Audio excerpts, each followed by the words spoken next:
what is some unconventional advice that you would give to an aspiring salesperson? I see myself, I want a career in sales. What is some unconventional advice that you would give me and tell me? I mean, it's advice. One is have a hobby and do not treat your hobby as a hobby. Let me explain. Have something that you love doing so much outside of work that you could quit work.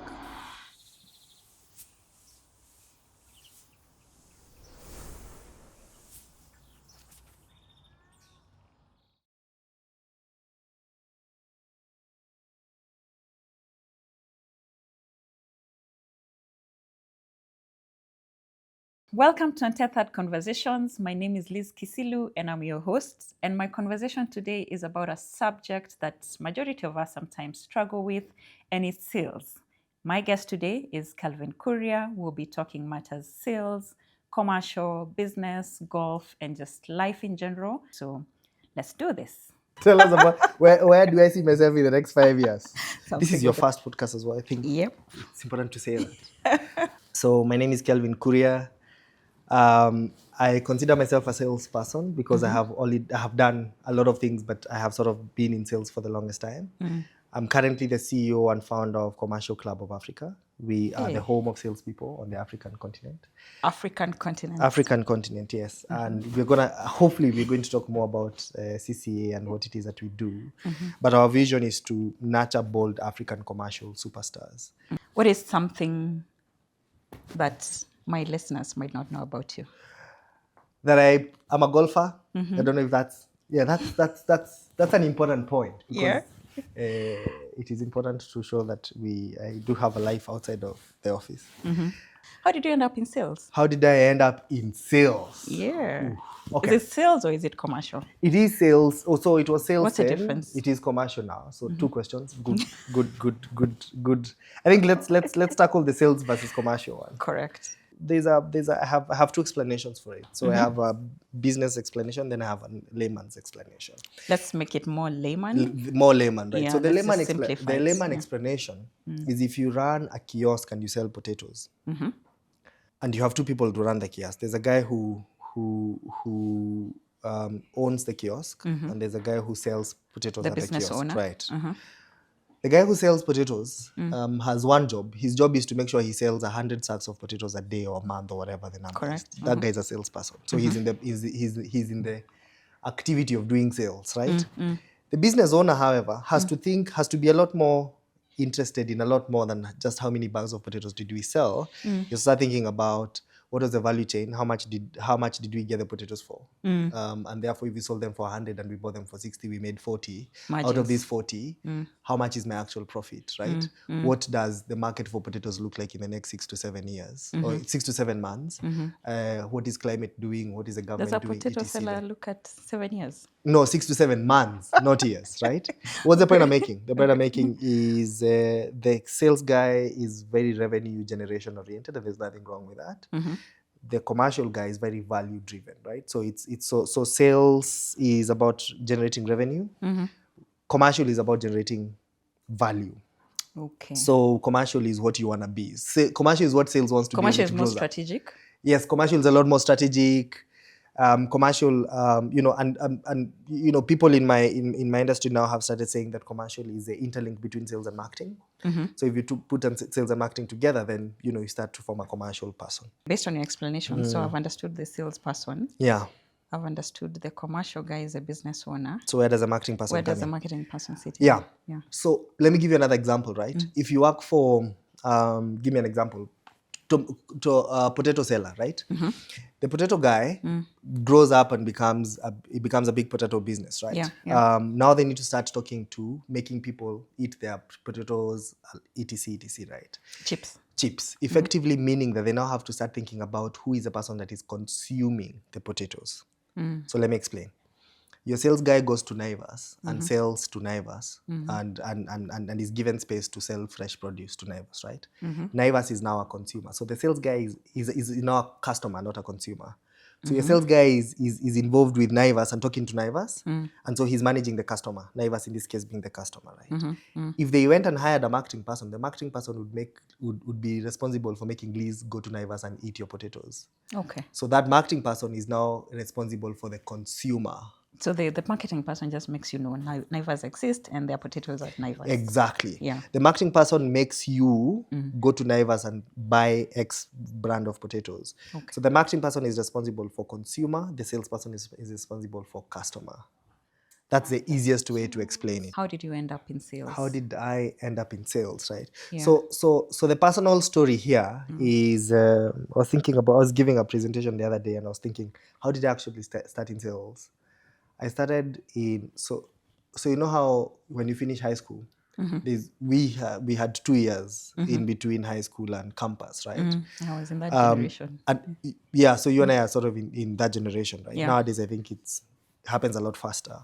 Too And fast. I think those 2 years were important because that's when a lot of us did computer studies, driving, etc., right? Bas, computer packages. Computer packages, exactly, right? So in between that mix, I ended up in a CPA college. So I did CPAs. And because my parents, God bless them, they could only afford my school fees. So they sent me off and they told me, school fees tumelipa, lakini sasa hiyo ingine ya pocket money, survive. Go sort yourself. So I was in a nice little college in Nakuru called Mwangaza College, and I bought myself a digital camera. Oh. You know those cameras that had the digital cameras, right? Yeah. They were very much on fashion then. Was it Kodak? Yeah, Kodak digital cameras or something, right? And the value proposition then is that you don't need what is called negatives, right? Yep. So you take a photo, you take it to a studio like this. They download, they print, you go and sell your photos. So at campus events, at like, student events, etc., I was a guy with a camera. And I made a lot of money. Yeah. So that's when I started selling. Learned the art of selling, photo. My first of all, I had to, convince you to take a photo. Then I would, sit you up and take a good photo of you. Then I would come and sell it to you for, it was such a lucrative business. If they used to charge us 13 shillings to print, the margins were fantastic because they used to charge me 13 shillings for printing. And the selling was, I used to sell a photo for like 50 to 60, 70 shillings. Jesus. So I used to make that 35%. No, as a matter of fact, 35 out of 50 is about 70% margin. I was doing ridiculous. well. I was doing well. Yeah. So if I sold 1,000 shillings worth of photos, I had spent maybe 300 bob. I was 700 shillings in. For a student, I was doing very well. Yeah. But I learned very early on that for you to be able to sell correctly, I was talking to somebody today and they're saying that sales is drama, it's theater, it's always a presentation. Is it sales or marketing? The sales. Theater. That was sales. Sales, not marketing. For you to be able to get people to buy the product you're selling, you need to be able to have a certain presence. You need to be able to... So what's a theater that's, with your experience, what's a theater that has worked for you? So the theater that has worked for me personally. So first, clear on how I started sales, but please just allow me to finish that story. Then I'll tell you what the theater that has worked for me. So how, and I then realized very early on that I really enjoyed talking to people. And there is something addictive about dreaming up an idea and working it out and seeing money in your pocket out of an idea that you created, right? It almost feels like creation. It actually feels like a mini god because you feel like you're creating something out of nothing, to be honest, right? Which is why it's very addictive, right? In my view. It's a mini god. Yeah, it's like a mini god moment, right? Because you're like, one day all I have is a camera. The other day I have 1,000 shillings in my pocket. Come on. It's like unbelievable experience, to be honest, right? So I learned what you bought, but anyway, after saving all that, making all that money, but let's finish. I just bought food. Let's finish the conversation of how you ended up in sales. So, I then quickly realized that I have a ability to get people to convince people to do stuff. And I also started knowing what in Kiswahili we call mashimo. So nikaanza kujua mashimo za kwenye kamera zinanunuliangwa, kwenye studio ziko. Kwenye unapata printing cheaper. Exactly. The whole photography value chain, I had it completely taken care of, to a point where now I got to a point where I wasn't taking photos anymore. I bought 2 cameras, I had interns. All right. And they were now, so I had a distribution framework. Yeah. we started now starting to understand when there's events in other campuses, we had to send my interns to those events. Started running a franchise of sorts. I had so much money, right?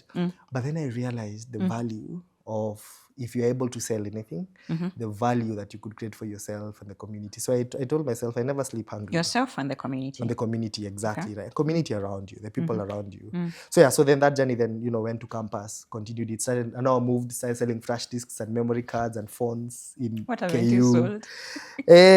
Not much, to be honest. So today when people see me as, my last job was commercial director, it is not so difficult because I've had like 15 years experience, because I started selling when I was a 20, 21-year-old guy. So that's how sales came into being. Okay. So let's break down sales according to the gospel of Kelvin. Mini God. I hope they're not Christian. We'll cut it out. We'll cut that out. Yeah. You know how people say that sales iko kwa damu? It's not. Ati I was born as a good salesman. You're not, right? Yeah. You could have a predisposition to be a charismatic, exuberant, enjoy talking to people, but that doesn't make you a salesman, right?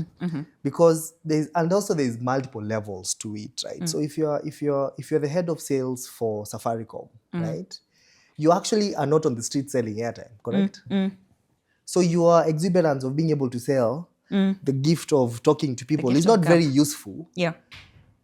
In that sense, right? So you cannot say that I am a good salesman because I can talk to people, right? It helps you get you in the room. It gives you a predisposition to it, but you have to build on it, right? So what do you have to be, in my view, to be a good salesman? I think you have to have a couple of things. One is you have to have, first of all, I think there's a mindset that is required. You need to bring a mindset of sales. Let me explain what a mindset of sales means. Mindset of sales is knowing that if I'm going to sell you this cup, I am in the business of selling cups, right? It is knowing fully well that I understanding the cup market so well and understanding it backwards and forwards so that I am become a subject matter expert in the business of cups. What does mindset mean? Mindset means that the best salespeople are the people that do their homework, right? And it's basic. It's actually not basic homework. It's having a fully detailed understanding of the product you're selling. And it's not to say cups and this one holds and it keeps the product warm. It is being able to understand materials that make cups, how those materials are made, so you can be able to talk through the product end to end, right? Okay. Because the best salespeople are the people that fully have an understanding of the product. Right? Yeah. And that's a mindset, right? It's a mindset of curiosity to be able to. So I think the point I'm trying to make with all of this is, selling different things. Today exactly. It will be cups, Tomorrow is going to be books. Shoes, camera. So curiosity to have a full-on understanding of the product is important. That's number one. Yeah. Number two is, once you take that curiosity, you need to layer that with a framework, right? So let me explain. Let's talk cups, right? So you're now the you're the regional manager for Untethered Conversations cups, right? Yeah. And you're tumekupea region ya Nairobi, so you're now the Nairobi region salesman, correct, or woman for Untethered Conversations cups, right? You have taken your curiosity, you have built your curiosity, you know everything about cups, right? You now need to think about structure, about how do I make sure that this cup is in every household, right? Where when the regional sales manager, Untethered Conversations Cups Inc., Nairobi, right? You have taken your curiosity, you're good, right? So you know everything about cups. You know about ceramics, you know about, you know everything there is to know about material, about the production process. How much does that cup cost? What is the selling price? What is the margin? You know all of that, Where right? is the chum to find it? Exactly, right? Or let's say you work for a manufacturer of cups. So you have a full-on understanding of the value chain of how, or maybe you work for an importer, so you know exactly how the value chain works, right? But now you need to layer that understanding with you need to layer that understanding with a framework of how to sell the cups, which is the distribution of cups, right? So you need to know to understand distribution models, distribution frameworks. And for cups, it's good old traditional fast-moving consumer goods distribution. But you could be in the business of selling software, which effectively online, etc. E-commerce. So e-commerce. So effectively meaning that you need to have a very good understanding, not just of cups of the product, but of the structure of which product moves from you to the final consumer. And I assume, probably cups, the distribution of cups would be different from the distribution of... I'm trying to see something that would work differently from cups. Let's talk software, right? So today you're no longer selling cups. Tomorrow you're selling you work for Oracle. You sell CRM systems, right? Correct. Which effectively meaning that you no longer have to move from door to door delivering actual CRM systems, because you're now selling a system, right? There is a distribution framework there. There's a structure of how you structure that product, right? Okay. So it doesn't matter really which product, you still need to understand distribution. You need to understand distribution, but you need to understand the framework of distribution, right? Okay. Which is the second point, right? Yeah. Now, this has nothing to do with you being able to talk. It has everything with you being able to understand how businesses work, the business model of how goods and move. being curious. And so you take your curiosity, you layer that on with actual frameworks of distribution and sales and route to market, and you know how that entire business model works, right? I'll get to route to market shortly. Okay. But before we lose the point, so I said 3 points. One is you need to be curious. 2 is you need to have a framework. The third point is now where your theater comes into play, right? You have now fully understood your product and everything about your value chain. You have a framework for how getting the product. You let's move away from cups and talk Oracle. So you're now selling a CRM system, right? You want to sell an ERP solution, and you're now the head of sales for Oracle. Or no, you're the regional sales manager for Oracle Nairobi still. And I don't get promoted. And no, you've not been promoted yet because you've not closed this sale. And Unilever, which is a potential customer, has called you to come and sell to them, right?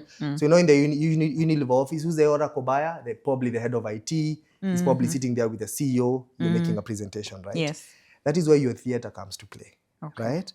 But you will only be able to do good theater if you have number 1 and number 2 taken care of. What does good theater look like? Good product understanding. Good theater is good product understanding. You have a good, fantastic business model understanding, so you can be able to talk your business. Yeah. But then you're not a boring person who walks in and reads a presentation slide by slide, right?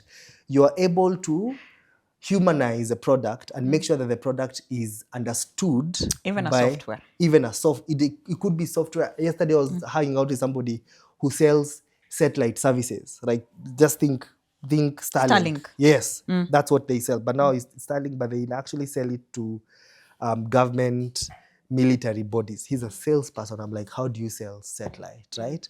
So you're now sitting with the head of defense with the minister of defense because he wants to buy a satellite imaging service for his government, right?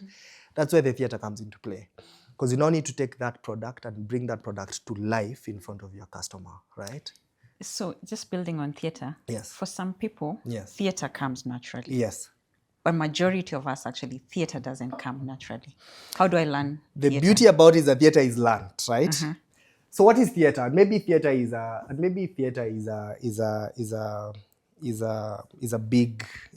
motherhood statement. It's a motherhood one. Let's so simplify it. What's so theater? let's call it presentation, right? Because how you present a satellite imaging system is different from how you present potatoes, from how you present cups, from how you present a CRM system. So we've spoken about 4 different products so far, right? Yeah. So how you walk into the conversation, right? So it's simple things. How are you dressed? What is the architecture of the things you carry? Simple things like, has anybody ever walked to come have a presentation with you and they just look messy? They have a backpack. The backpack has multiple chargers. They are trying to they're coming to a boardroom to have a conversation with you, but they have a charger for this. They have wires and cables, and they have 2 notebooks. And by the way, they don't have a pen. So that is part of theater, right? Yeah. You want clean theater. You do not want we don't, as human beings, we want there's a messiness beyond which it becomes very distracting, right? And that's the simple stuff. But then the stuff that is learned from a presentation perspective is the stuff that talks about making a good, well thought through, decent presentation, right? Now, that's a whole When new you talk about conversation presentation, yes. there's a presentation of how I look as a person. Exactly. There's And then there's how you PowerPoint. talk. There's how I express myself. And then there's a product. Then there's a product. And then now there's the PowerPoint is a very small part Yeah. of the actual, it's an experience, right? Yeah, So yeah. you, Liz, who now is working here, you are the regional sales manager for Oracle, right? By the time you open your PowerPoint presentation, right, 90% of the job is done, correct? Because you walked in, you're dressed, you're a human being, right? So we can, even if you're doing it online, on Zoom, right, it is still And makes Zoom is a difference, regular, right? yeah. So you know, are you video on, video off? That's still all part of the theater, right? When you say, let me share my screen, what do I see, right? Do I see a whole cluttered desktop with hundreds of thousands of screenshots? Or do I see a nice, clean PowerPoint slide, which is custom made for me? And how do you even go through your slides, right? Are you reading the slides to me, or are you telling me the story, right? And how is this? It's all part of the theater, right?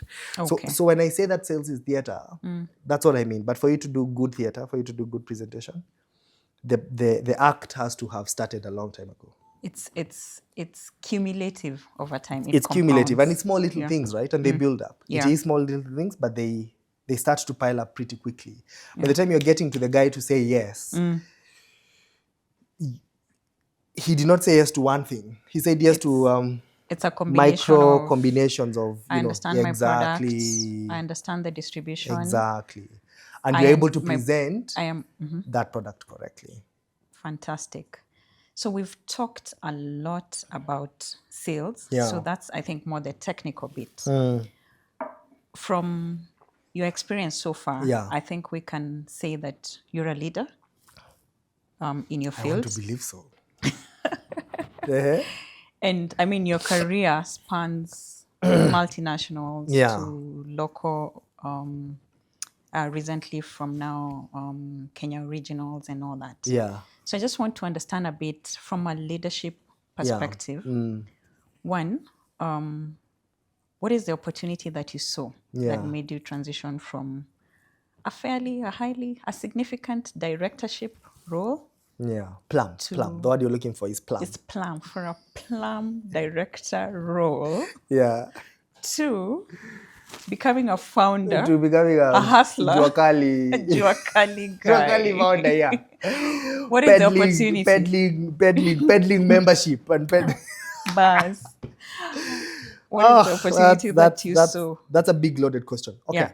So first, I think it's important for me to, before we talk about CCA, let me finish this sales conversation we just had. Okay. By saying that everything I spoke about is something I have a lot of passion and belief in. So much so that part of CCA, we've set up Kenya School of Sales. Okay. And Kenya School of Sales is actually a school that's supposed to, everything I spoke to you about. Now think about going through that course over a longer period of time.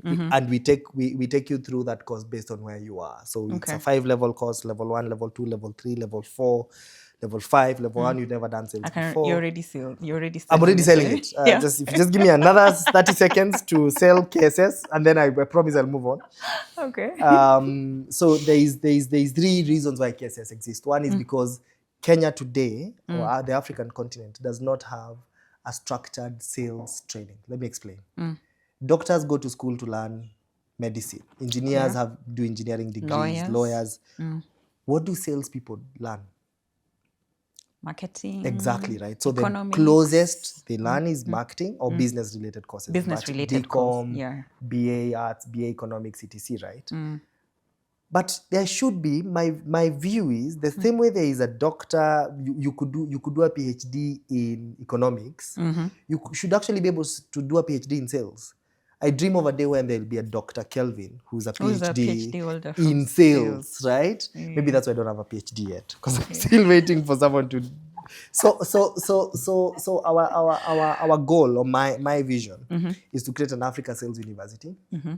But because we know it's going to take some time to get there, we've started Kenya School of Sales, Yeah, which is supposed to do the job of taking sales, everything I explained to you, and taking the guesswork out of it and the subjectivity out of it. Giving it structure and and a giving it framework. structure and framework, so that then anybody who is interested in sales but does not know what needs to happen, we remove all that guesswork, and we then start to have a structured sales professional in Kenya, which will have two advantages. One is that you then get better quality people, to be honest.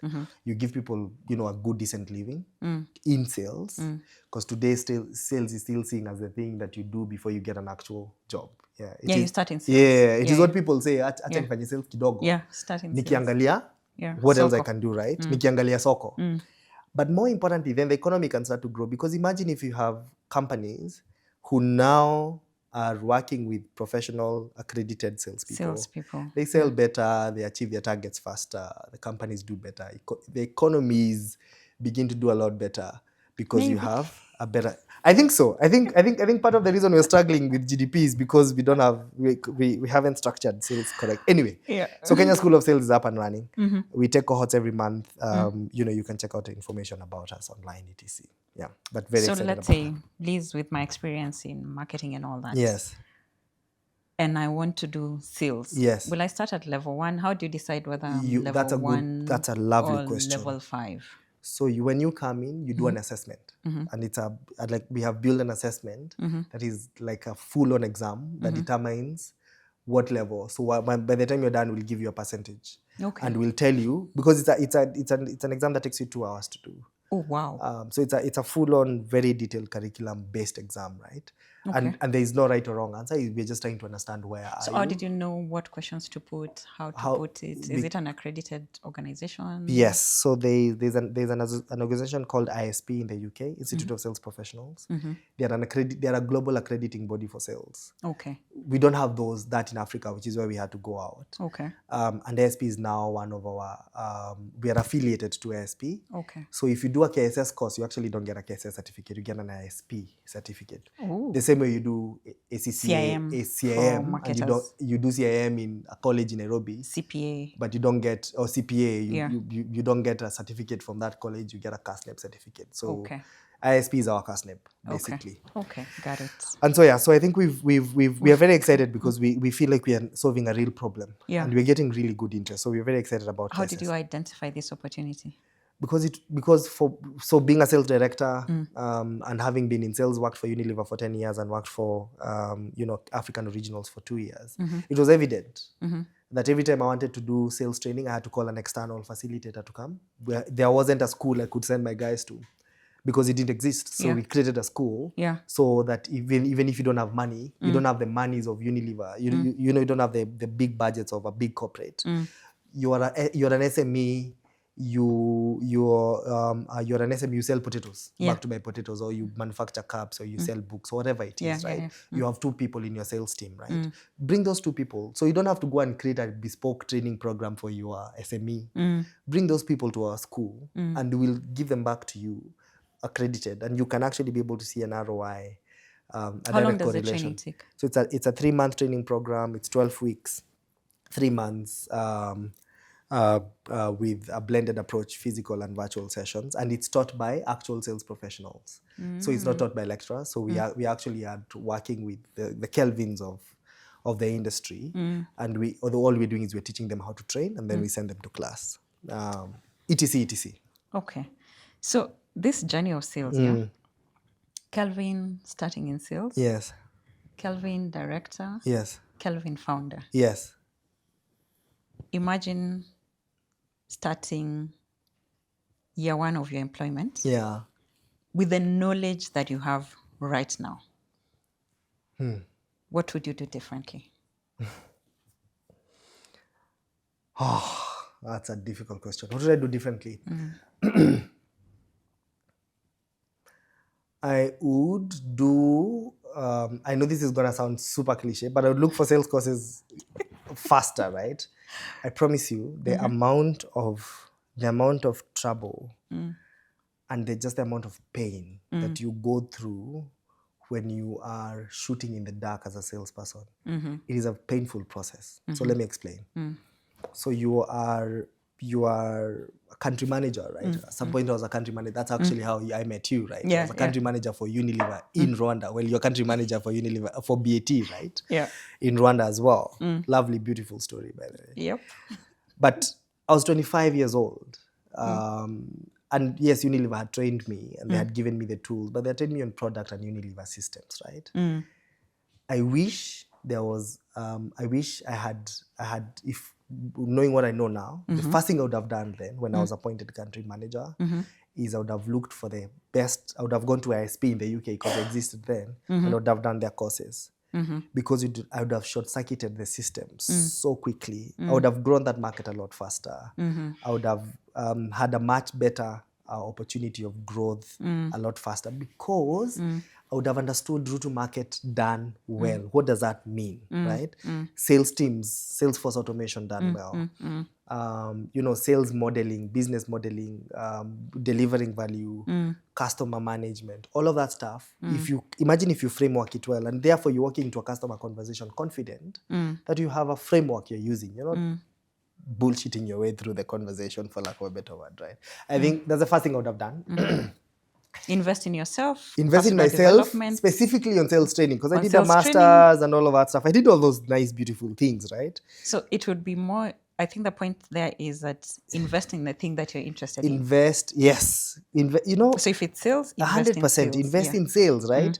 If you're, and I know it's counterproductive and everybody's doing a master's and an MBA because it's the in thing, right? Yeah. But if today, what I would do is I would, and I'm actually doing it now, so I'm doing a course in AI, right? Because it is a thing that matters today. Yeah. Because it is a thing that's actually going to move me as a founder and as a business builder from the point I am and the point I need to get to. So I'm now sort of where I was 15 years ago, but not with sales as a subject, but with AI as a subject, right? So invest in a thing that matters to you today, right? Yeah. And it doesn't matter whether you get a certificate for it or not. It doesn't matter whether you get the acclaim.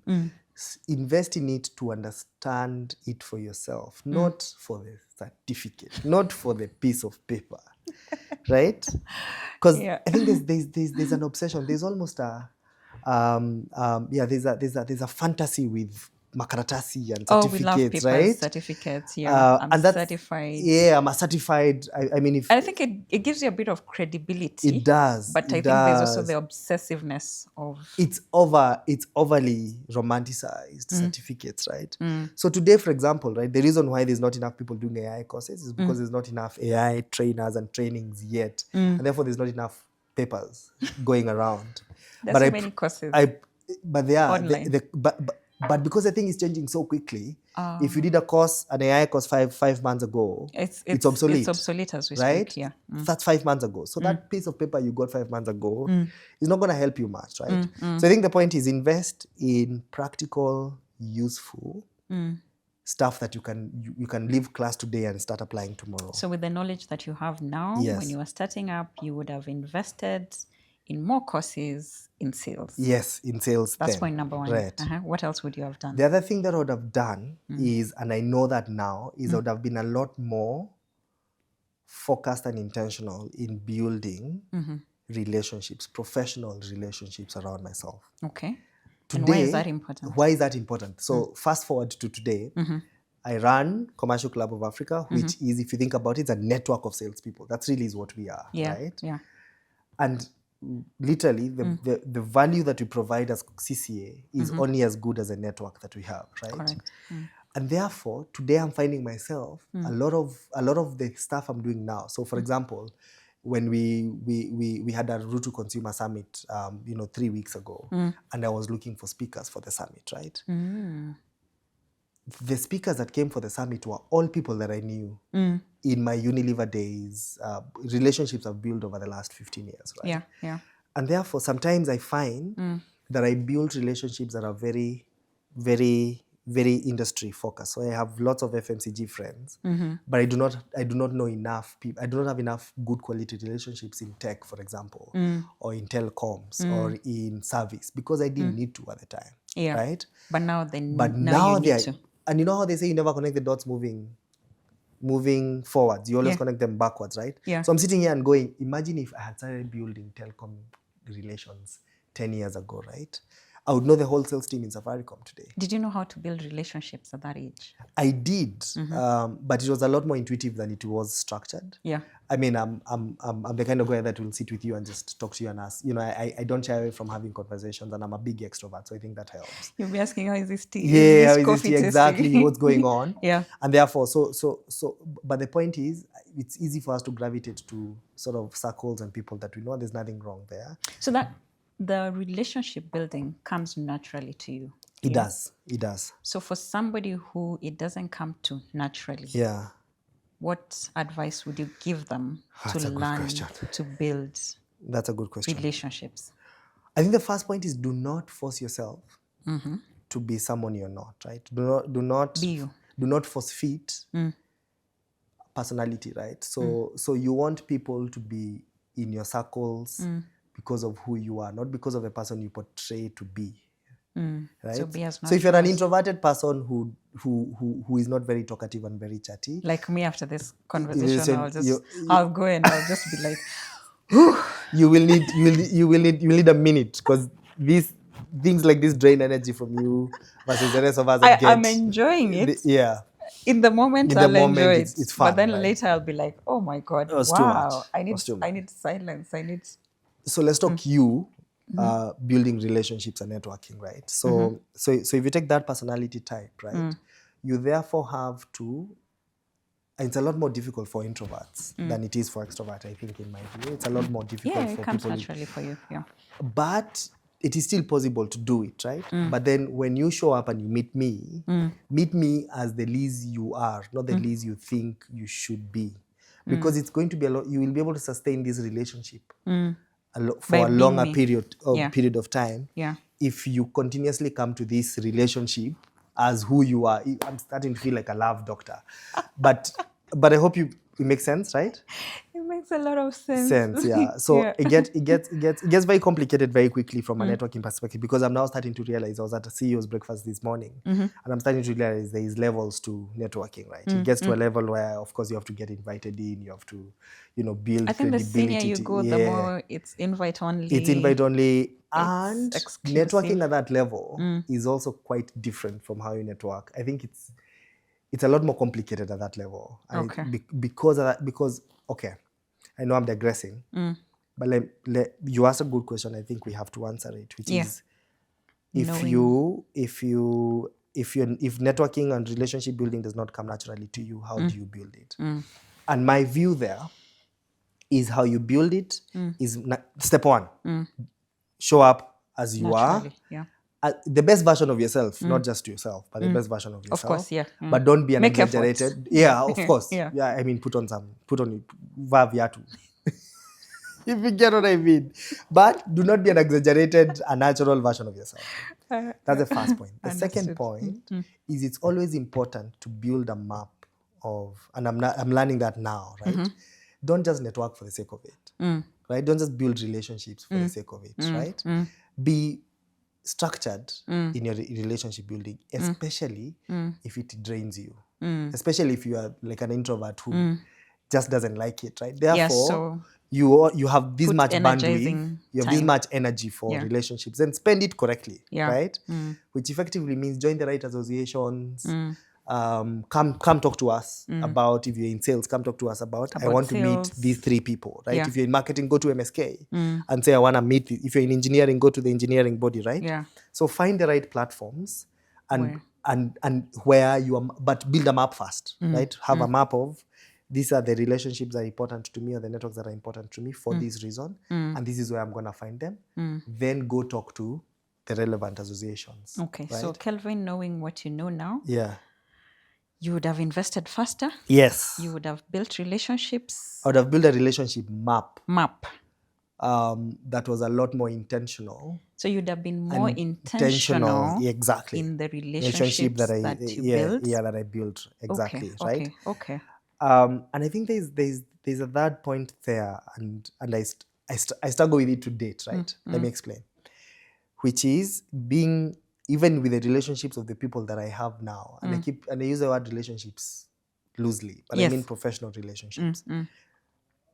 even with the relationships of people that I worked with, for example, when I worked for Unilever, I had lots of Unilever friends at the time, right? Unilever has 1,000 employees in Kenya. I knew a lot of those, right? The day you leave Unilever, there will be people you will never speak to ever again. That's true. And there's nothing wrong with that. It's just just that natural. your life, the reasons for interactions change, right? I think, however, there's something fundamentally wrong with how we network in corporates, right? Because we network in corporates based on our roles. So I am head of marketing for Unilever Kenya. For Potato Limited. For Potato Limited, right? Potato Limited has 1,000 employees. I'm the head of marketing. So I will obviously have the right relationships with people in Potato Limited. Even within Potato Limited, the engineer is probably not going to be a person I talk to, because why am I talking to the engineer? If in sales, the it's the security people in person, sales. exactly, right? Now, and that's what is fundamentally wrong. Because imagine if you took yourself out of that comfort zone and went and tried to understand, now watu engineering wanafanyanga nini? Bedhe naonanga tu Hawa wanashika watu wa shika security machine, what do they wanafanyanga do? nini? Yeah, Hawa yeah. watu wa logistics wanafanyanga nini? You're utilizing the environment you are in. It will cost you very little. They're already there. And they will be, most of them will be very happy to talk to you, because they are never seen. Marketing people normally don't come talk to them, or sales people normally don't come talk to them. But you'll be doing yourself such a beautiful favor, because you never know. One day you will leave that Potato Inc. Limited and you will move to another company and you will need an engineer. And there's a guy called Kama that you met and you had a relationship with. You tried to make him your friend. So what's the point I'm making, right? What are you struggling with? Yeah, you said you're struggling with it to date. So what I'm struggling with to date is, even with organizations where I've worked with, I still, even within those organizations, my networks are not as solid as they need to be, even in organizations that I worked with, because I was not very structured and intentional of building relationships then. Yeah. So I think the point I'm trying to make to anybody who's watching is, anywhere where you are, you have a big opportunity of ensuring that you grow and nurture the connections around you, and it's a free resource. Before you start thinking, oh, I need to go and talk to CCA so they can connect me to sales people. Network within your space. Uko kwenye uko, iyo kampuni yako. Everybody in the company you work for should know you, and you should know them, right? Your suppliers, your procurement people, security guy. Do you know the name of the security guy that we're in the place where you work? Because I promise you, those things are super, super important. Let me give you a quick security guy story. So when I worked for KO, I had there was a security guy that his name is Josephat. God bless Josephat, lovely human being. And for some reason, I always used to notice when I drove in. So I said, hello, hi Josephat, how are you? Abaria. Just very basic stuff. Abaria, maisha nini, bibi yako salama, watoto wako vizuri. Makunywa chai. On the day when I have something, I leave you with 100 bob. Things that do not matter, things that cost nothing to me, but they probably meant a lot to Josephat, right? Fast forward to Josephat moved to Pepsi. And Pepsi is one of our clients now, because we do some consultancy work to date, right? And so Pepsi works for one of these security agencies, and those guys are always moved around, right? So today they're at KO, tomorrow they're at Pepsi, the other day they're in Coca-Cola, because it's a company, right? So I'm driving in, and who do I meet? Josephat. And there was a queue of like 10 cars. Kubwa. Let me tell you, I was fast-tracked into, oh my God, it was unbelievable. That process would have taken me an hour, took me 10 minutes. Yeah. Because just what I was like, mkubwa, asante sana, karibu sana, oh, ata uko hivyo, we bonded for like 10 minutes. So actually had to go and tell the CEO of Dan, but they listen. Just for your security guy, fantastic, but they keep that guy. Yeah. What's the point I'm making, right? You need to keep the Josphats around you happy. Fantastic. Whoever Josephat is. Yeah. So we security, need all our Josphats. Yeah, all the Josphats around you. The people that surround us. The people around you, and make those relationships and those connections work. Okay. So very fantastic story. Yeah. On sales, on how you started in sales and all that. I just want to zero in now on managing teams and becoming a leader. Yeah. So when you're starting in your career, your focus is mainly on execution, Yeah. getting things done. Yes. Then now you're doing well, you're getting promoted, and suddenly you're managing a team. So with the knowledge and the experience that you have, what Yeah. are some of the important things? One, when you're managing, I think let's discuss managing a team. Then Yeah. we'll come to now becoming a leader of Becoming a leaders. leader. So Yeah. managing managers or managing Correct. people that manage people, Correct. that Yeah. manage other people. Yeah. I need to be true to myself on this one. What? Yeah, managing teams. Yeah. So managing people. Let's start with managing people. Yeah. And then managing people who manage other people. Correct. I think so what is the question? What lessons? What lessons have you picked? And more because now you have experience. Yes. So it's what are the important things when it comes to managing a team? I think the first and most important point is please realize that you are not doing them a favor by being their boss. As a matter of fact, you're not a boss. And let me explain. And I'll give you a quick story as well, right? It's a privilege. It's such an honor. And I know that for sure. It's such an honor to have a team of people, even if it's one person reporting into you and that you're having to lead and guide, right? Because effectively what you're doing is that you're shaping not just the work of that person, but you're a big part of their life, of their life story. Absolutely. When that person is 50 years old and you work with them for 5 years, they will remember that they had a boss called Liz who was such a beautiful boss or who was such a bad boss, right? And you will have such a fundamental impact on that person's life, whether you like it or not. So I think the first and most important point to realize, in my view, that it's a privilege to be a leader, right? It's such a hard, difficult thing because effectively it's a very high pressure job because you are then responsible for this person's career growth, for what they're learning, for what they're gaining, for the person, for the human being they're becoming, right? Do we look at leadership as a privilege? We don't, right? I think a lot of people look at it as I'm the leader, I'm the boss here, and therefore I say I say you do, right? But if you think about it deeply and significantly, what leadership actually means, right? You've been given the opportunity of working with this person and making them the best versions of themselves, which effectively means you need to bring the best version of yourself to that conversation. I'm not asking you to be perfect, and I'm not asking you to go and be a superhuman being. So managing a team is a privilege. It is. But most times it doesn't feel like it doesn't feel. It feels like work, right? But because if you think of it as a privilege, I think if you think about it as a privilege, I think what happens is that you bring a different mindset to that relationship and to that conversation, right? You listen more, you coach better, you are a lot more present. And therefore you try and help. And I have been a victim. Do not get me wrong. I'm not even saying that I'm perfect at it. No, we're doing this in hindsight. I just with your experience and so knowledge. with my experience, I think I would have taken my a lot more. I would have been a lot more present and a lot more human. Even in those moments where you think this person just deserves to be fired and therefore they have really fucked up. Yeah. Even in that moment, you'd have been more human. Be a human being.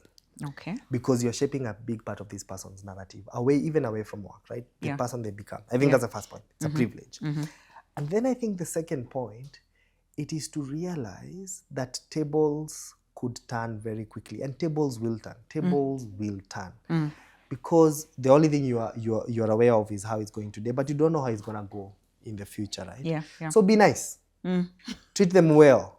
Not because not because you're doing them a favor, but because you never know how it goes, right? Okay. You never know how the future. So it's a precaution, right? But more importantly as well, right? It also realize that you're leading adults who also have a point of view, who have experience, who are experts in their field. Experts. So respect. They run their homes. They are mothers and fathers and parents. Yeah.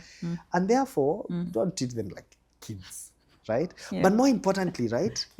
More importantly, bring the mindset to that conversation that they are experts in their field. If you treat people as experts, they will think of themselves as experts. And therefore, the expertise you're looking for, you could actually turbocharge that expertise if you fake it. Yeah. So if even if there's somebody in your team who is probably not pulling their socks correctly in their expertise. So let's say you're the head of sales and you have an analyst in your team who is not being the best version of that analyst's job you want them to do. When you have a conversation with them, continuously refer to them as the expert they should be, and continuously give them tasks that mirror that expertise. Okay. So 3 things. Yes. It's a privilege to serve. Yes. You never know about tomorrow. So Just treat be people nice. correctly, exactly. Yeah. And they're experts in their The field. experts in the field, and treat So them as let such. them be the experts that they are, treat them as such. Yes, yes. So now you've progressed Yes. from being a leader, Yeah. managing experts, To being a leader, managing leaders. leaders. And I wouldn't say managing, I would actually say leading leaders, right? Yes.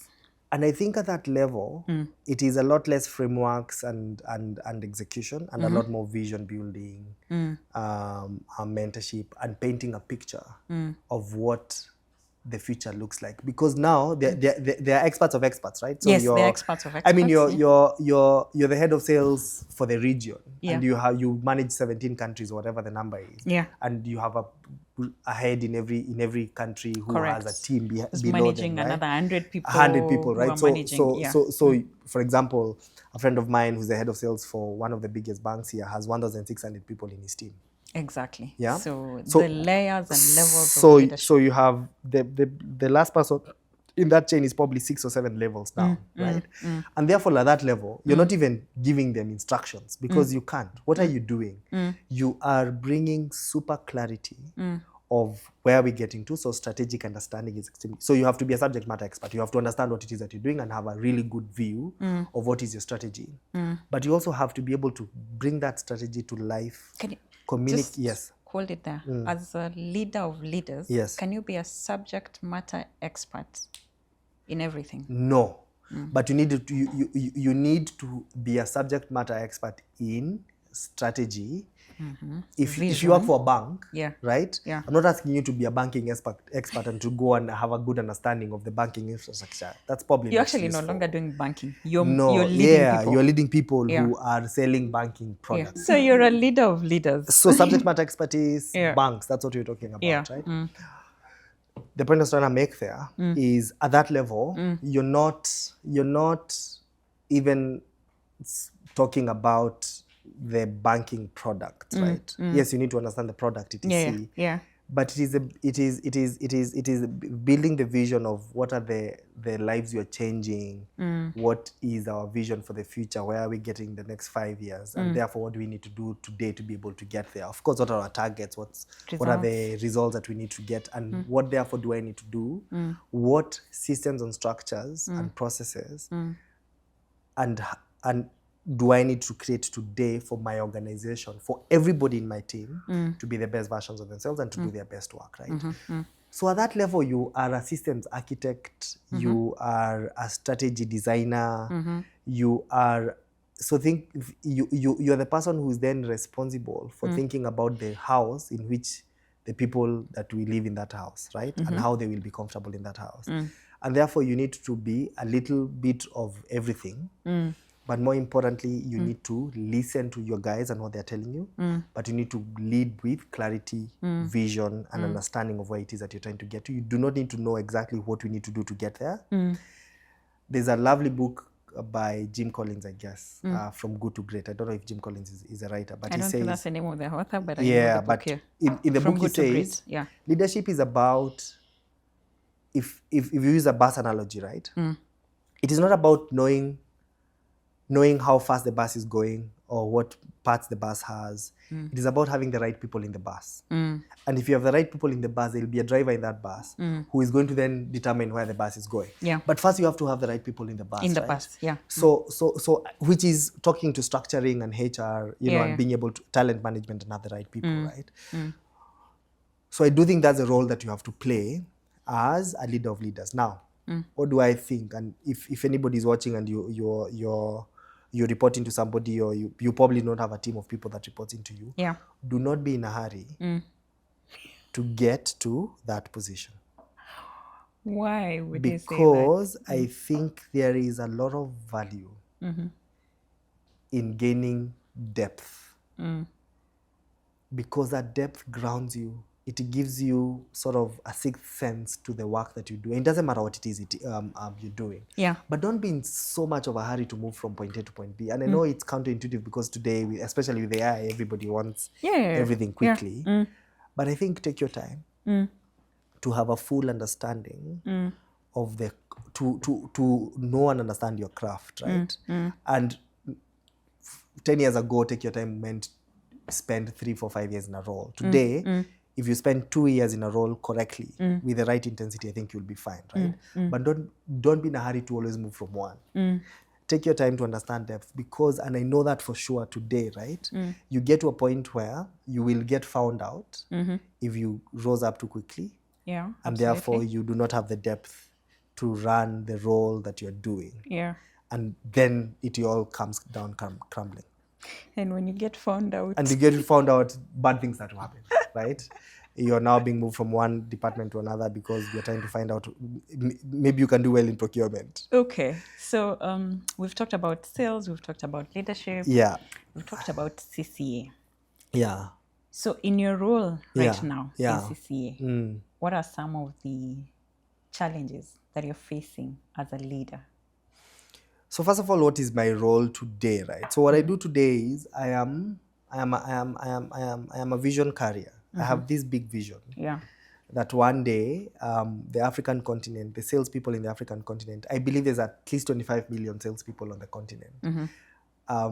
25 million 25 people. million salespeople. And How did you arrive at that number? Because there's at least 500,000 salespeople in every country, and there's at least 50 countries. Okay. So 25 million doesn't sound. As a matter of fact, it's such a low number. Yeah. If I use your logic, but anyway. But take 25 million. Yes. Which if you think about 25 million, that's a lot of people, right? Yeah. I do have a vision that these 25 million people or more will be organized into not a coherent unit. I do not want all of them to know each other. They will never do. But I do hope to create a future for them where they are organized and structured and better supported. Yeah? And better So supported. that's your role. Better supported in terms of, system, structure, training, a fair place where they can come and talk to each other. After this, I'm going to a mixer where, we have 100 people coming together to just talk to each other and have a drink, right? Okay. But what's the point I'm making? The point I'm making is I have a vision. You're carrying a vision. I have a dream that the African continent, the sales people in the African continent will have a place to call home. That's CCA. And I'm now building the back-end infrastructure and the capabilities and the systems for CCA to be able to do that, right? What are the challenges? The challenges, number one, is everybody keeps asking me, how do you make money? Because it's a community, right? How does a community make money? So the challenge is finding monetizing opportunities. How do you monetize a community without making the community feel as if you're selling? Because selling them. You're in sales. No, as if you're selling them, right? The community does not want to feel commoditized, them as a community, right? I understand. And therefore, you want to offer value, enough value back to the community in a way that makes them want to pay for that value. Yeah. Right? Yeah. Kenya School of Sales is a good example, right? We are providing value back to our own community. People will pay school fees to come to Kenya School of Sales, right? Okay. And I think that's the easiest example you can think about, which is you have a community, we build a community. Yeah. KSS feeds off the community, so it's a very symbiotic relationship, right? Yeah. So how do you create value? So how do you create value to the community? Yeah. Enough for the community to want to pay for it, right? Okay. It helps that I'm commercial, so I'm able to at least build business models and think through that business model relationship. But I think that has been a big challenge with communities and community builders, and that's how a lot of communities don't survive, because you get to a point where you have a big community, but the community is struggling because the guys that run the community are not making enough money, and therefore they're not able to run it well. So you're looking at how do you create value for CCA that is sustainable? How do you create value for CCA that is, how do we create a long-term organization that is sustainable from a business model perspective? From a business model. That is not reliant on membership fees. So we then do not have charging exorbitant fees, and therefore there's a barrier to entry for members, right? So that's the first point.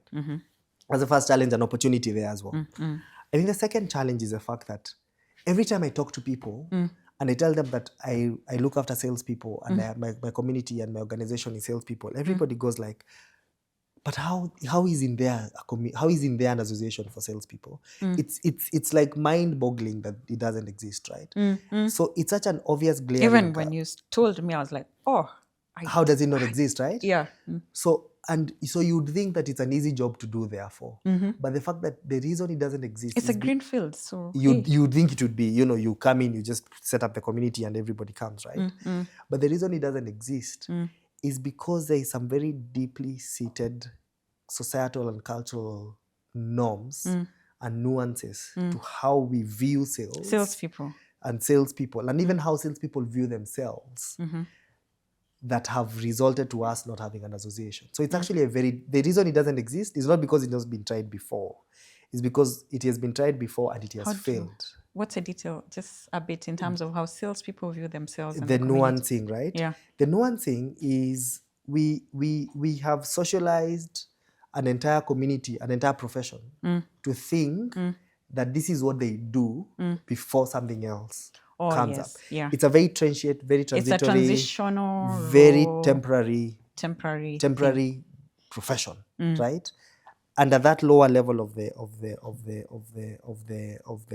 that very lower level of the profession, it is actually a lot more difficult there. And therefore that person does not stay long enough as a salesperson to want to belong to a community. Because I'm just transitioning. It's a stepping stone. Mimi hapa, so what is my role? But you see, a doctor is a doctor. Yeah. They're not being a doctor transitory. Even if you become chief of surgery, you're still a doctor. An engineer is an engineer. Yeah. So if you have an engineering board, all engineers will join because they will be engineers for life. Yeah.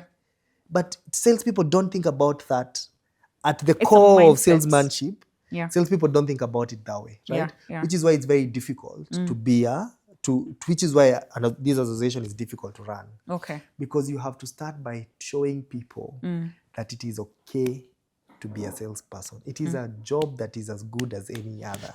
You can make money here. Yeah. In many organizations, at the highest level of the organization, salespeople make more money than CEOs. Because if you layer commissions and bonuses, etc., then the sales guy is, because your performance is very attributed to the performance of the organization. I mean, we make a lot more money as professionals than a lot more people. Yeah. But that's at a higher level of the organization, right? The lower you go, then it starts to get thinner. And so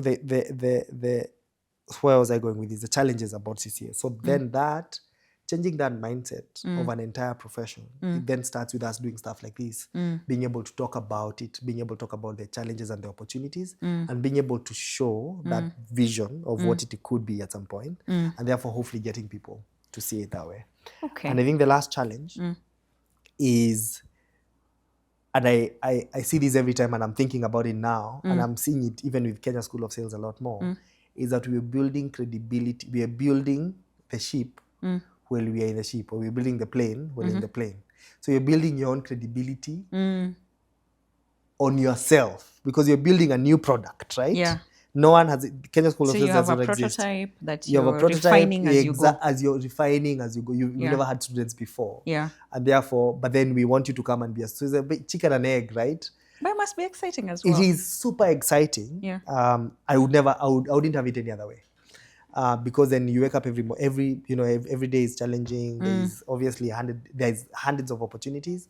So being able to select which ones to go after as well is important. How big is your team? How big is my team? That's a good question. How big is the CCA today? This conversation is happening on the 5th of June, 2025. We are at 1,600 members. Okay. We will. The reason I say the date specifically is because by December we want to be at 10,000. Oh wow! By 2026 December, we want to be at 100,000. Dishes. And I think we'll get to this 500,000 salespeople in the country. 100,000 is only 20% of the population, right? So it's still not audacious enough, if you ask me.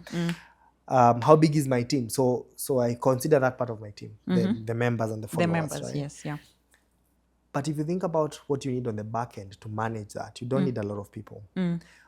Because with artificial intelligence and with systems, you can actually do a lot by yourself, right? So my team has me. I have Sylvia, who's the head of comms and events. We have Steve, who runs our social media. We have Salim, who runs our consultancy business. and you have Doris, who we've just now gotten into an association with to manage our HR, because we have a HR agency. We have about 5 people today. 5 people, yeah. We think that's plenty. You know, the ratio actually, because there is a ratio in associations. The ratio of person to members should be 1 to about 2,000. Oh wow, okay. So No, I didn't know that. We have capacity for about 10,000 members. Okay. With the team we have With the current today, setup right? that you have. Because what does it mean to be a member? It means that you're part of a community, right? Communities are online communities. When you do a physical event, yes, we're going to bring in, you know, external people to help with the event, but then they go away and we continue managing the day-to-day, right? So the day-to-day doesn't need a lot of actual, and with artificial intelligence again, the customer experience and the customer management doesn't have to be done by, you don't have to call us for you to get served. You could actually self-serve on a system without having to continuously call us, which is where we want to get to.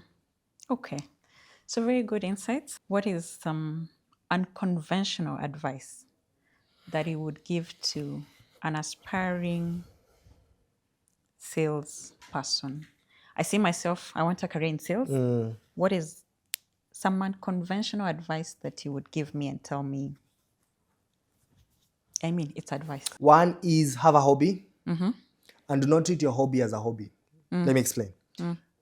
Have something that you love doing so much outside of work that you could quit work. In a world where you could do anything you wanted, you could quit work to go do it.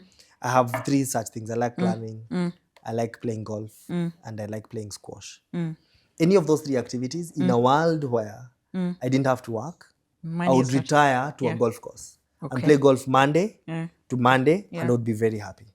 So have a hobby that you love so much, because you know what it does to you? It feeds your soul in a way I can't explain. It makes you a fuller human being, whatever that hobby is, painting or knitting or reading, whatever that is. But you should have a hobby that it's not like one of those hobbies of, oh, I like meeting new friends. No, I'm talking like a full-on. It could be knitting. It could be whatever it is. It could be hiking or mountain climbing or basket. It doesn't matter. Yeah. But have a hobby that you are so attached to that you could easily leave work for. As a matter of fact, the only reason... If money was not a factor, this is what you could go do. Morning to evening. Because you become a better person at work when you bring that fullness to the office, right? Yeah. I think I'm a better CEO, whatever, because of my golfing life, right? Yeah. Because there's a way golf feeds my soul. There's a way it energizes me. Have a hobby that feeds your soul. So that you're full. You bring a fullness, so that even if your day at work is going badly, you can smile and say, you know what, it's fine. I'm playing golf tomorrow. I'll be fine. Yeah. Right? Or I'm running tomorrow. Or I'm reading, whatever that is, right? So I think that's the first point. The second point is, do not be too attached to your job. And as a matter of fact, do not be attached to your job at all. Yeah. Do it well, but also have the mindset that if they let me go tomorrow, I'll be fine. Yeah. So that you are not Liz, who is the head of Y at XXXX, right? You should be Liz, who happens to be YXXX. Yeah. But you have almost divorced your Liz and your role. You have a personality outside of my role. It sounds philosophical now, but it's very difficult to do. Yeah. When people ask you, what do you do? The first thing you say is, I'm CEO of do ETC, this, right? I am a marketer, I do whatever. Yeah. So, and this conversation can get very philosophical very quickly. But I think the point I'm making is, divorce yourself from the role. Have an identity outside of your role. Because counterintuitively, you do that job better. Let me explain. If you came to work in the morning with a view that if they fired me today, I would be fine. And I'm not talking a financial conversation, because, and a lot of people tie work to finance. Yes, I know it's important. But if you came to the office on Monday with the thought that today if they fired me, I think I'll be fine. You will do that work so much better. Because you will be uninhibited by the everyday small problems that we attach to, because we are holding on to our work so bigly and so importantly. Because if we lose this, we think we're going to lose our lives, right? So we end up being too cautious, too structured, too not thinking outside of the box. But if you showed up with the attitude, don't be carefree, don't be careless, but show up with the attitude of saying, I am doing this because I love doing it, but it's my life is not, this is not my life. This is not, all my life is not here. This is not everything I am, right? And that ties back to the hobby, because And if that you is have exactly something right. outside Because of you work, have something outside of work. Yeah. So you need to be a multifaceted individual, right? And you need to live a full life on every part of your life, right? So I think that's the second point. And the third point is read and try and understand things that are completely outside of what you do for work. So let me explain. So you are, and I know we've talked about sales and marketing so long, but so let's say you're a procurement manager, right? So naturally, you will be into buying cycles and procurement and, you know, everything around procurement and systems, etc., right? But go learn music. Go learn coding. Go learn marketing or What does sales, that do right? for me? What it does for you, it does something called skill stacking. Now, I learned this a couple of years ago, and I have used it for the longest time. So the best and the most valuable players in organizations are the people that are able to do multiple things and that are able to layer on multiple disciplines together. So you are a procurement person who has learned the art of music, right? And so you can play the guitar, for example, right? There's a harmony of being able to play the guitar that you will bring from that activity and that skill set that you will bring to a procurement that in some way will make you a better person at procurement.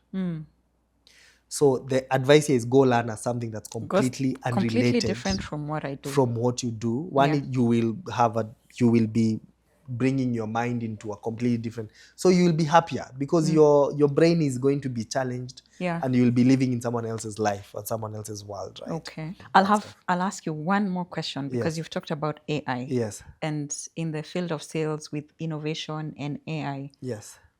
When you're talking sales, what is innovation in sales, and how do you see AI having an impact on sales? I thought you never asked, to be honest. I really thought you never asked. I was Yeah, you like, kept- are we going to finish this conversation without talking about AI and what it means to sales? What does it What mean is this? to Are we sales? living in the 19th century?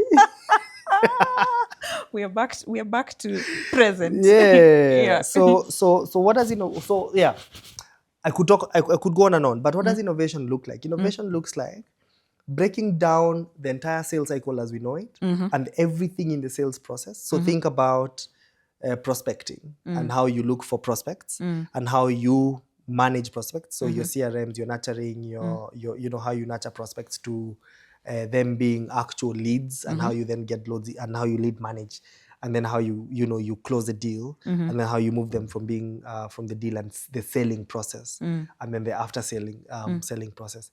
All of that we have to rethink in the face of artificial intelligence. Let me explain. If you sell potatoes, back to our potato example, right? In the olden days, and in the olden days I mean 2024, Last year. last Or year, maybe even or last earlier month. this year, or earlier Last this month, week, right? Yeah. In the olden days, what we used to do is that you hired, as a salesperson, you had a salesperson, and you told them your job is, you are the B2B sales manager for potatoes. Correct. So your job is to go look for distributors to buy our potatoes and redistribute, right? Correct. And what did they do? They sat down and they had a list of 100 potential distributors. Correct. And they called each of those distributors by phone. Yeah. And they planned meetings with those and visited those distributors, Yeah. and they had meetings with them, and they went and demoed their potatoes, etc., right? Correct. What can AI do in that process? AI can do the phone calls. Now, AI, first of all, can give you a list of, can hyper target those distributors, find who they are, talk to them, and get them to a meeting. As a matter of fact, the thing can actually move them to a CRM system and could actually finish the conversation with the distributors without a human being. Without a human being being involved, right? It At can all. do that at all. You can do it. I don't advise you do it, but it's possible for you to have a no human in the loop to the point where the person is buying. Yeah. For some, so for example, when we do events ourselves, right, and we are selling tickets for 1,500 shillings, right, we don't touch that process. We put it, so we have an AI lead management system. We put it, we put the event in. We give the AI a target. not a list, but we give the AI a profile. We want a 30 to 35-year-old salesperson who lives in Nairobi and is earning from this amount of money to this amount of money. It goes fishing, hyper targets on Meta or LinkedIn, gets those people, messages you, you start chatting to a bot. We have fed it all the information it needs to know about the event.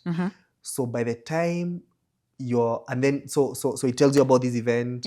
There's a mixer, it's 1,000 shillings, it's at GTC Mall, etc. You say, fine, where do I be? It sends you a link, or it sends you an M-Pesa prompt. But more, you pay, it sends you an email with your ticket. We see you at GTC Mall on the day. You've been sold to by an AI process. By a chatbot. By a chatbot, 100%, right? And that's 2025. That's 2025 June. So where right? does a salesperson fit in this? So where the salesperson fits in all of this is three things. One is we now have to be able to have a very good understanding of the product. So the salesperson helps in shaping that product and make sure the product is as good as can be. The second thing the salesperson does is the salesperson takes ownership of the process so that the bot doesn't go off the rails. So guardrailing the process, making sure you're monitoring the conversations and we are on the same page, and that when it goes off the rails, you're able to guide it. And then at that point is a human in the loop is always important, especially for like high ticket sales items. So let's say it's no longer 1,000 shillings ticket, it is Kenya School of Sales, and you need to pay 100,000 shillings of school fees, right? Yeah. And you now need to be explained to what is Kenya School of Sales, what is the curriculum, what's the value, what is the value, etc. Yeah. The AI will do the prospecting, and it will get you to a meeting with me. But I will join the meeting on the day when the AI has looked at my calendar and decided this is that on Tuesday at 11 a.m. Kelvin has a slot. He sends you a meeting invite, and then sends me a profile of Liz, so that when I get into the meeting, I already know who Liz is. But the first time you'll be talking to Kelvin will be on the day of the meeting. So all this back work that salespeople used to spend hours and hours doing, which they hate doing, to be honest. It's manual work, right? It is admin and research and record keeping. No one wants to do that stuff. Yeah. So the AI is now doing that, right? So what innovation looks like, it is breaking down the sales process into what exactly does this process do? What is the most important point in this process? And what output are we looking for, and can a machine do it, right? What effectively will happen is that you will get to a point where the most important tasks will be done by human beings, and the most important tasks are the human tasks. It's a human connection. Which is me showing up with my cup and doing a demo and explaining to you why this cup is important. But the prospecting and talking to you about why you need to buy a cup, because I know you like tea. Yeah.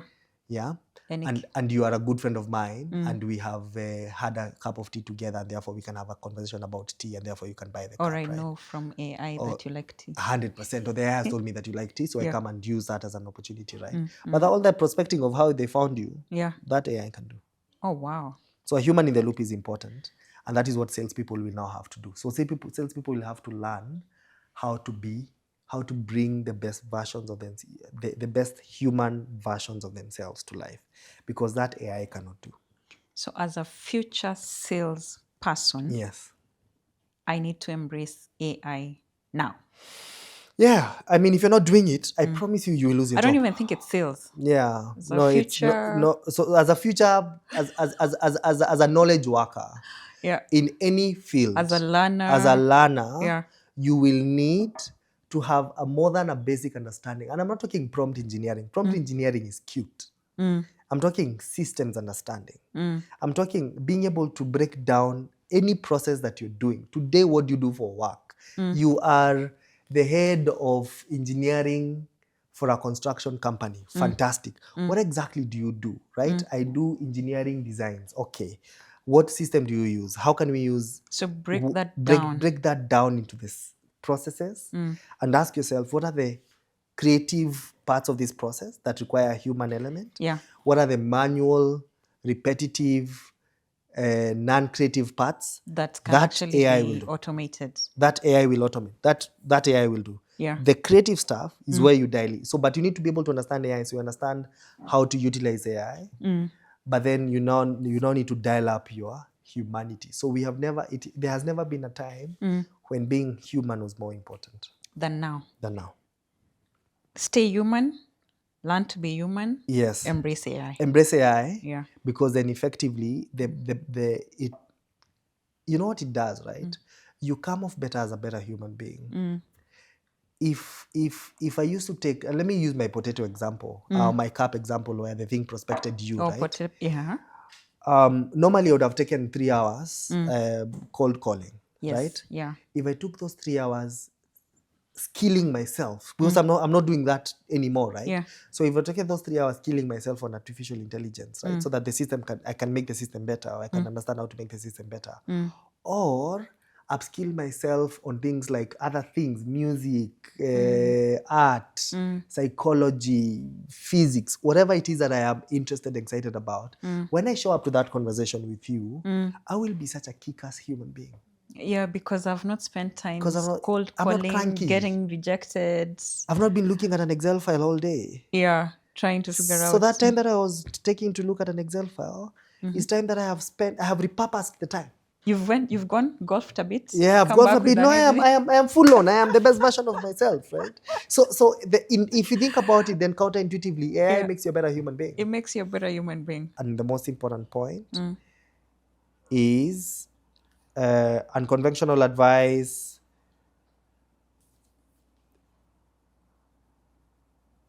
Do not be friends with your colleagues. Do not be friends with your colleagues. Let me explain.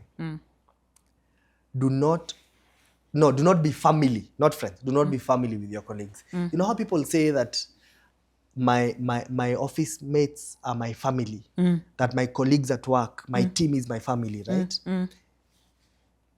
In my view, it is not the right way to think about life, right? You know why? Because the day you will know they're not your family the day you leave. Let's start there, right? Yeah. Because they will call you for a few days, but then everybody will move on with their lives, right?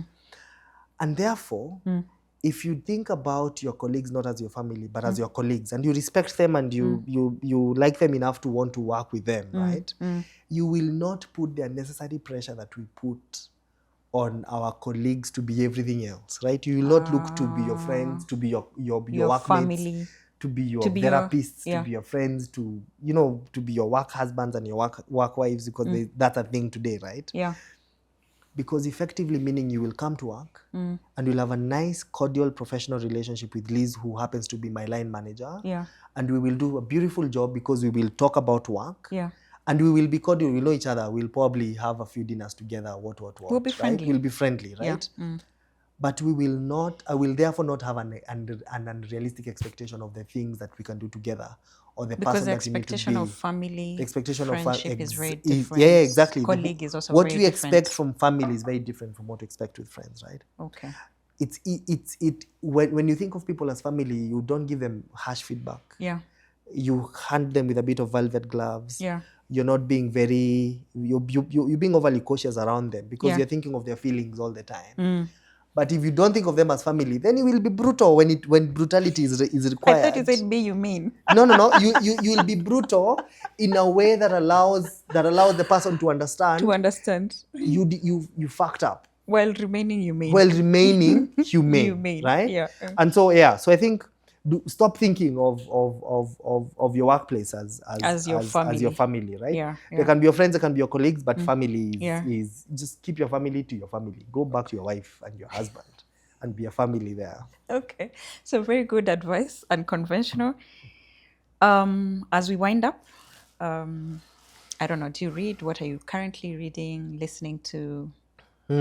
What's inspiring you?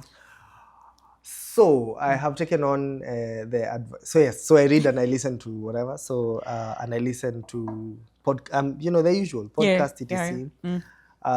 Today I'm working with a lovely lady called Sharon, who's my Sharon, who's my personal branding coach, right? Oh, and wow. She's now working me through personal branding. Yeah. So now what she's teaching me to do is she's talking to me about personal branding, right? And a lot of people focus on the branding. Yeah. But the reason there's this word personal yeah.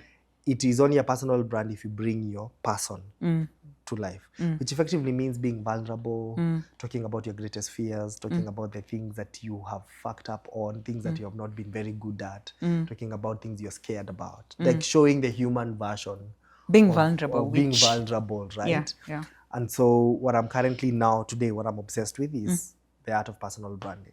And so I'm reading personal branding books. I'm listening to lots of personal branding podcasts. That's the first point. And then the second point is the AI, of course, because it's here to stay. Everybody has said AI is not going to take your job. The person that will take your job is somebody who's using AI, right? And therefore, so I'm currently now on an AI course. I'm reading AI. AI books they haven't started coming out yet.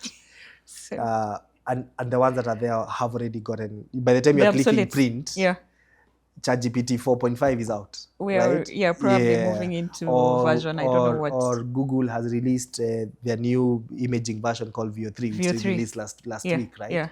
So that book that you wrote 2 months ago, and those tools and techniques have probably been passed by time. And so AI is something. And then the third point is I'm trying to be a single handicap golfer. I'm currently 12. I'm handicap 12. I want to be handicap 9 by end of June. Single handicap is pro, right? No, pro is 0. Ooh. As a matter of fact, 0 is just a scratch golfer. Pro is negative.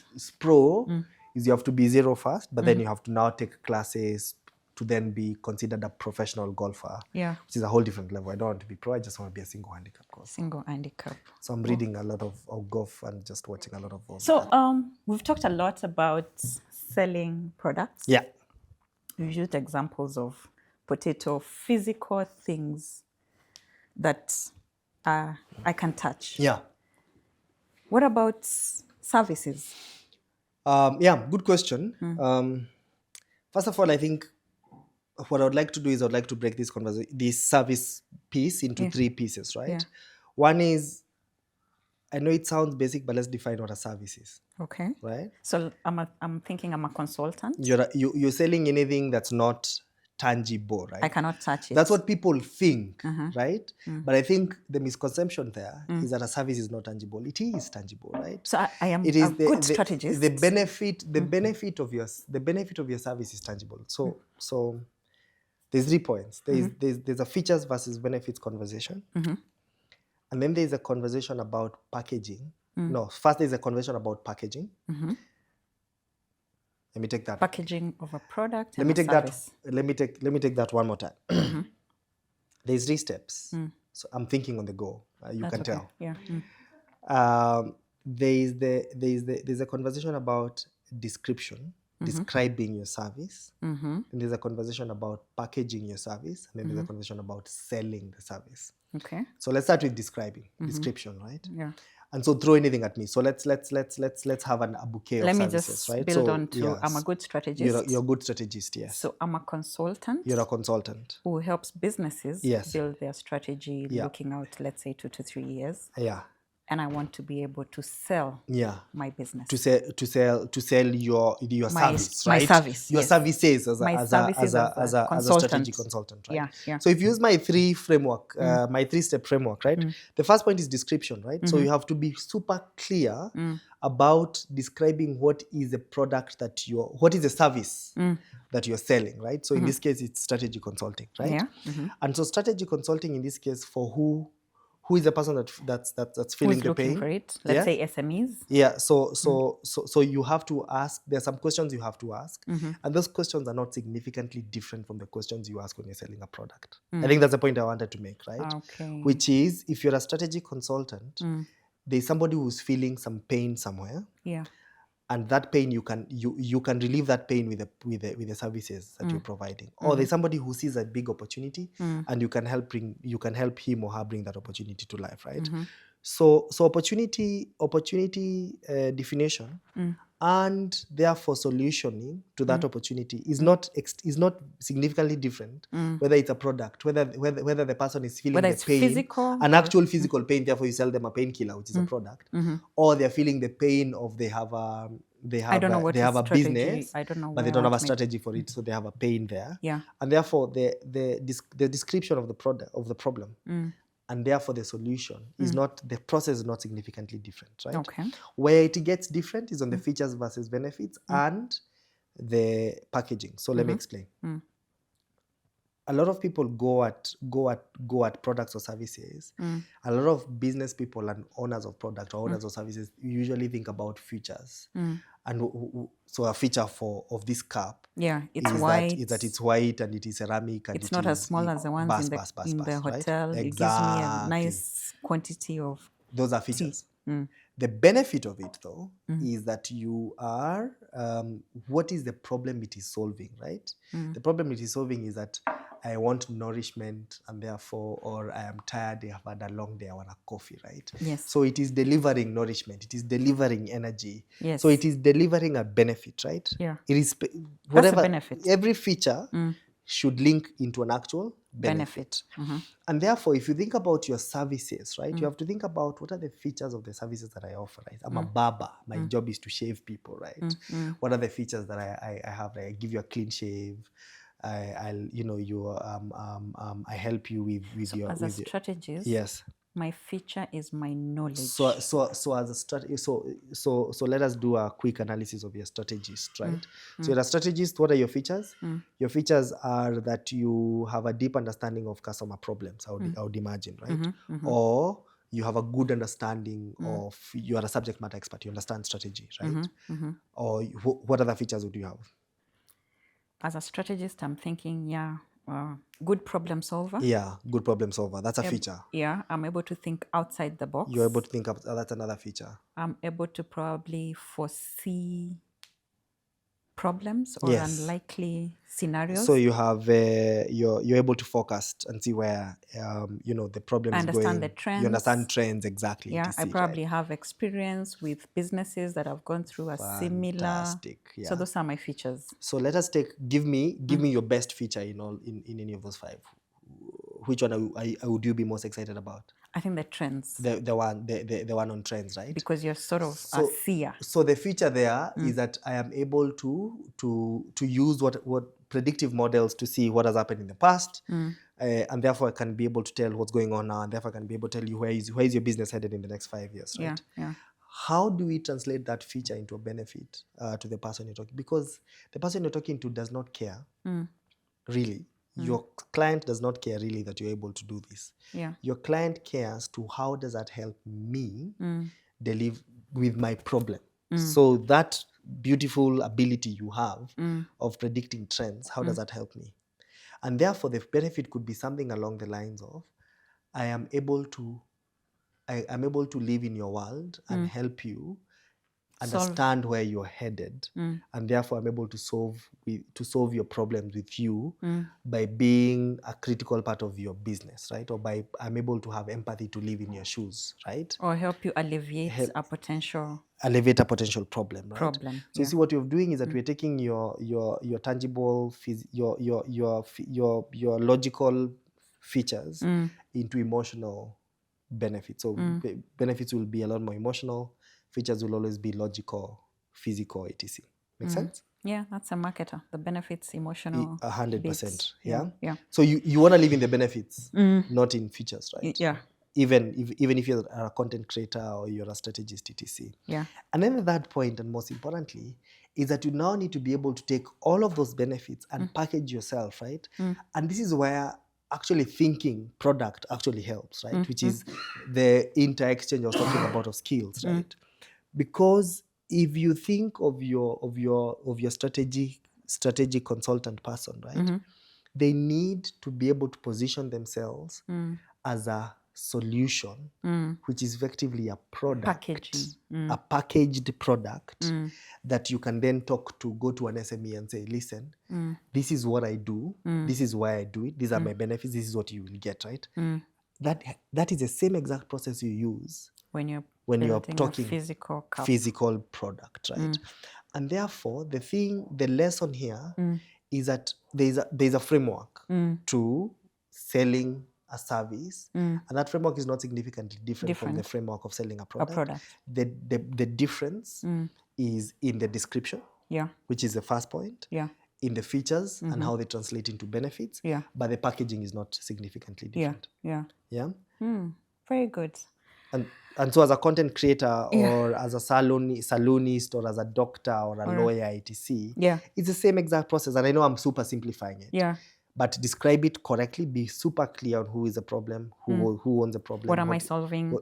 Who are you solving it And for? why am I And then and therefore how are you solving it? How which am I is solving it? your features and benefits. Yeah. And therefore how do you take these two things to package it correctly in a way that works, right? Fantastic. So I guess what you're saying is that in sales it doesn't really matter whether it's a product or a service, right? The framework, the main is framework. The underlying, the core infrastructure, The foundation. framework. The foundation is not significantly different. The foundation of sales is the same. It's the same. The application of it is different. Yeah. But the foundation is not significantly different. Fantastic. Kelvin, it's been a pleasure. Thank you so much for accepting the invite. Thank you so much. Thank you so much. That was actually a very beautiful conversation that we've just had. We've learned a lot. I have learned a lot. Matters sales, matters leadership, matters golf, and matters even the differences between a service and a product. And I'm really looking forward to our next conversation with our next guest. Please join us, and adios. See you soon. Talk to you soon. Be kind. Keep learning. Stay curious. Stay hungry.